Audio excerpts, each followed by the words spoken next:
Las víctimas eran despachadas al otro mundo, sin tiempo para preparar su alma, ni para despedirse de sus seres queridos. Y me causaba extrañeza la euforia que revelaban algunos religiosos. Gumersindo d'Estella era un frare caputxí destinat a la presó de Torrero, a Saragossa, on donava assistència espiritual als presos amb pena de mort. Està amb ells en els piquets d'execució, on fins a l'últim moment busca el penediment i la confessió dels condemnats. Cada dia escriu en un diari les seves experiències en aquesta presó. Allà confessa clarament els seus dubtes i tribulacions sobre el paper de l'Església i sobre la col·laboració amb la justícia que Franco aplicava als vençuts. Le di la última absolución con el alma llena de congojas. Cuanto más insensible y cruel se mostraba uno, era considerado como más adicto a Franco. Els diaris de Gumersindo d'Estella constitueixen un document excepcional. Ens mostren la violència i el drama humà dels milers de fusellaments que fins ben entrats als anys 40 es van fer cada dia a les presons espanyoles. La situació era especialment dramàtica per les dones condemnades a mort amb criatures que no tenien amb qui anar. Gritos de «Hija mía, no me la quiten! Por compasión, no me la roben! ¡Que la maten conmigo!». Otra exclamaba «Matadla conmigo, hija de mi alma, ¿qué será de ti?». Los guardias intentaban arrancar a viva fuerza las criaturas del pecho y brazos de sus madres.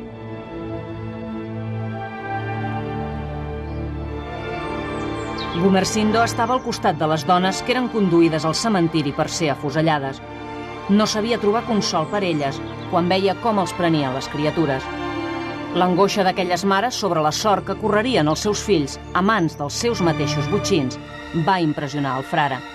El seu diari constitueix un dels pocs documents d'aquells anys que denuncien la connivència de l'Església amb el règim de Franco. Durante la marcha hacia la tapia del cementerio, los guardias se apoderaron de las criaturas. Continuaban las mujeres sus gritos de angustia. «Que me la devuelvan, que la maten conmigo. Verdugos, crueles tigres, no tenéis derecho a robarme a mi pobre hija».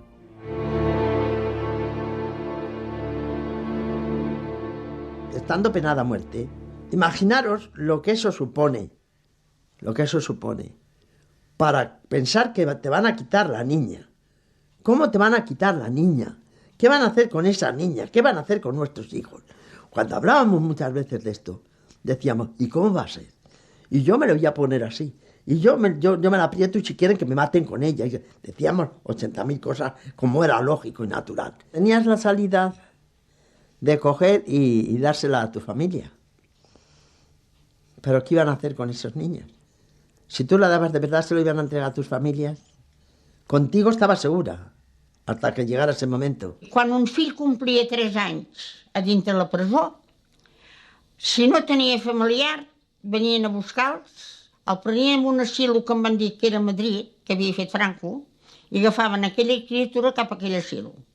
I em van dir, si el dones al nen a l'asilo, no el veuràs mai més. I com van venir per prendre-me-la, però així, per prendre-me-la, perquè aquesta niña no pot estar, perquè no d'això, perquè no hi havia condicions de res, dic, primer l'ofego. Soc la seva mare. Jo no l'entrego, perquè me la crieu al vostre antojo. Perquè resulta que perquè me l'eduquen d'aquella manera que educaven les criatures en els hospicis, de la manera que han tractat a les criatures aquelles, no, per això jo no pareixo fills. Les mares tenien por, efectivament, que els seus nanos es perdessin, perquè una cosa sabien, una cosa sí sabien i eren molt conscients, de que si no els perdien físicament, moralment els perdien, que podia ser un futur enemic del que havia sigut la vida dels pares. Procurábamos, sobre todo, constituir de nuevo la familia, que ahora dice usted que estaban en las cárceles. ¿Usted cree que estuvieron tanto tiempo en las cárceles las mujeres? Yo creo que hombres sí, o mujeres puede ser que... Yo francamente le digo a usted que yo esa estadística de mujeres en las cárceles, con niños en las cárceles, que no recuerdo. que la verdad, y dirá usted, pues realmente no cumplían ustedes con tus... Es que no recuerdo. La verdad, en una cosa de esta, a no ser que tuviésemos ya un caso, que no digo que no existiese, y ese sí le llevamos a nuestro hogar.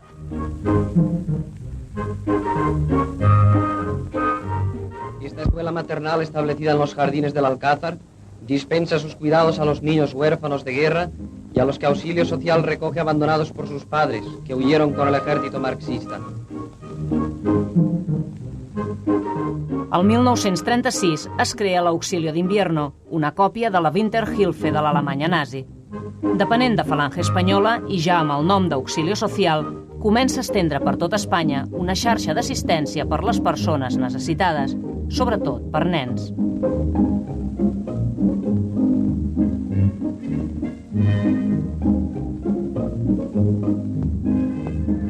La delegada nacional de los servicios de auxilio social, Mercedes Sanz Bachiller, visita el magnífico local que la institución posee en Pedernales y comprueba personalmente el perfecto funcionamiento de unos servicios que elevan nuestra condición a los ojos del mundo. Mercedes Sanz Bachiller, viuda del líder falangista Onésimo Redondo, utilitza els seus contactes amb el poder per crear una autèntica organització de beneficència. Però la caritat no és gratuïta en el règim de Franco. Després de la guerra, les persones amb més necessitats són els vençuts i Auxilio Social es converteix en la seva única sortida. Reben pa, però a canvi d'adoctrinament.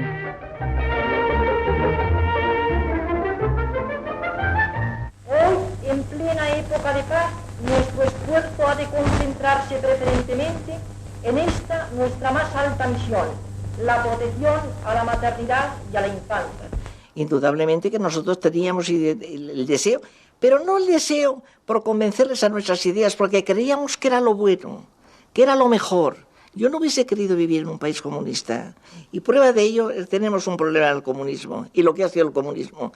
De manera que todo lo que fuese de hacerles ver que estaban equivocados, que ya no digo que fuesen franquistas, pero que fuesen anticomunistas, que eso para mí es lo más importante, anticomunistas. Esta casa es una más de la organización Auxilio Social, para atender a niños desamparados, como era yo. Y aquí yo estuve 4 o 5 años. Uxeno Álvarez reviu avui el tracte que es donava als centres d'Auxilio Social, sobretot als fills dels vençuts. En començar la guerra, el seu pare se'n va lluitar per defensar la república i deixa l'Uxeno i els seus germans orfes de mare amb uns familiars. Quan entren les tropes franquistes a Astúries, les noves autoritats recullen els nens i, sense el consentiment patern, els ingressen en un centre religiós. D'allà, passen a un col·legi d'Auxilio Social. Apareció la institución esa de Auxilio Social, franquista, de aquel llamado régimen, nunca mejor dicho, pero un régimen de fame tremendo, de hambre. Y ya las cosas se complicaron más. Castigos de una noche sin cenar, 2 noches, 6 días, o sea, 6 noches, 15 noches sin cenar, además del hambre que había, todavía nos castigaban así.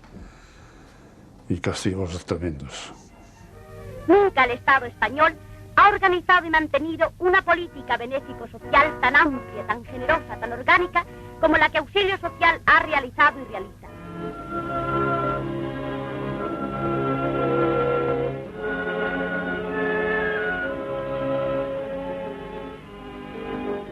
Yo me sé todos los himnos épicos de Falange. Cara al Sol, yo tenía un camarada, Prieta las filas, etc., los enteros. Y de la Iglesia, Padre Nuestro, yo pecador me confieso, etc., los 10 mandamientos, etcétera, etcétera, todo lo de la Iglesia. Me mentalizaron para que fuera en contra de mi padre y de la sociedad auténtica española, la respetuosa, la legal, la democrática. O sea, tenía que ser como ellos, los vencedores. Pero tampoco se obligaba, no sé cómo decir. Bueno, era una cosa, como era una manifestación, pues que levantaban la mano, que cantaban el sol, calcar el sol. Pues sí, es posible, pero no haciéndoles retorcer su pensamiento y hacerles ver, vamos, yo jamás, es que tenéis que pensar como nosotros. Pero si es que eso no se puede obligar a nadie a que se piense como uno mismo. A mí me robaron todo. Me robaron la infancia. Me robaron la sociedad, porque estuve fuera de la sociedad. Me robaron el transcurrir de la vida que hubiera sido otra. A mí me mataron en el 36. Yo soy un muerto en cuanto a lo que iba a ser. Tengo otra vida mala, perdida, horrorosa, pero bueno, pero en cuanto a lo que iba a ser, yo soy un fracasado. Vamos, me hicieron fracasar ellos, me mataron. Los sublevados, los traidores a las urnas, a la democracia.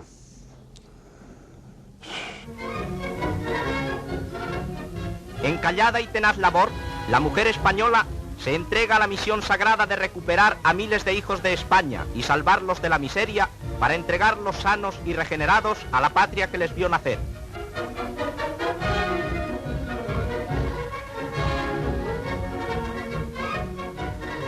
Nos agruparon y estas señoras, porque eran unas señoras, no parecían monjas, parecían guardias civiles disfrazados de no se sabe qué, nos juntaron, nos explicaron claramente que éramos escoria, que éramos hijas de horribles rojos, asesinos, ateos, criminales, que no merecíamos nada y que estábamos ahí por pura caridad pública. El trato directo era generalmente por chicas de la sección femenina, por afiliadas o no afiliadas, por mujeres españolas. ¿Usted cree que hay alguna, digamos, una muchacha ahora, que sea capaz de tratar mal a un niño por una cosa de discriminación política?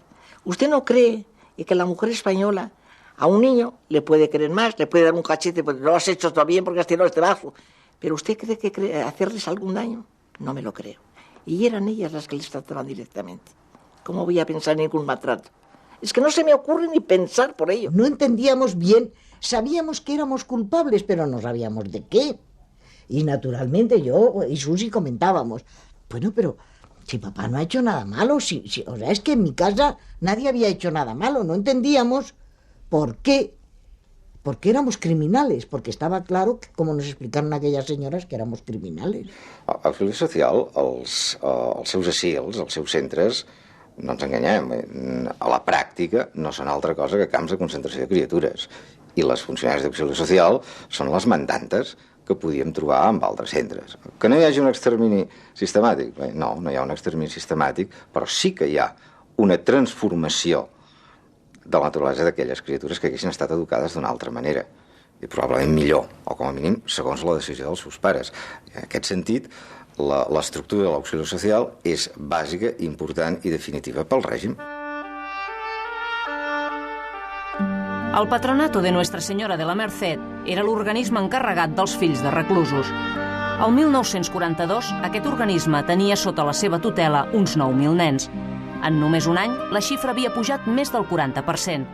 Eren 12.000 nens i nenes, amb els pares a la presó o afusellats. Aquesta canalla va a parar a centres estatals com els d'Auxilio Social, però també a col·legis i hospicis religiosos.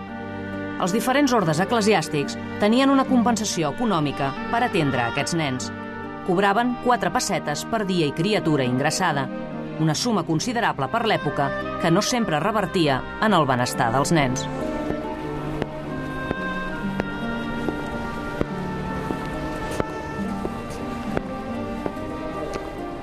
Horrible, un orfanato el más espantoso que nuestra pobre mente de niñas recuerda, porque dormíamos en un sótano con las camas, las patas de hierro estaban metidas en un río subterráneo que pasaba por allí y estaba inundado. Bueno, estábamos la mayor parte del tiempo en la terraza con los tristes vestiditos con los que llegamos, ya tan miserables y tan llenas de miseria. Nos ponían a pelar las patatas y nos comíamos las patatas crudas y las cáscaras, las mondas de las patatas. Entonces nos castigaron y uno de los castigos fue, había unas escaleritas para bajar al refectorio de las niñas de pago y nos castigaron a Cristina y a mí a bajar en los peroles para servirles la comida a las niñas de pago y a nosotras nos tenían a pan y agua. Y entonces, nosotros muy mal. Muy mal nosotras. Sí, claro, entonces nosotras empezamos, Cristina y yo, aguantamos 2 días, pero al tercero decidimos borcar los peroles y empezamos, dijimos, ya que no comemos nosotras, que no coman ellas tampoco, y empezamos a borcar los peroles.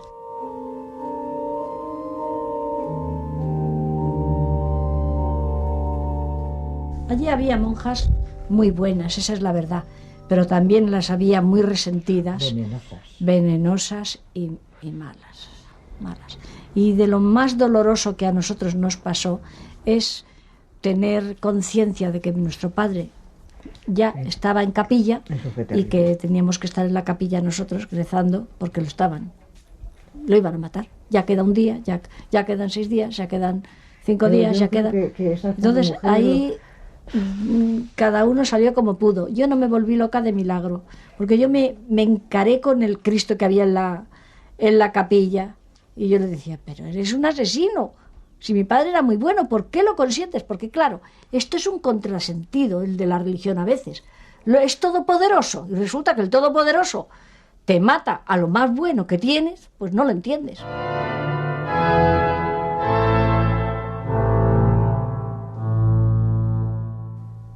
No solo mataban a mi padre, sino que además eliminaban su posible descendencia por si acaso en algún momento terminábamos pensando igual que él, que es lo que ha sucedido.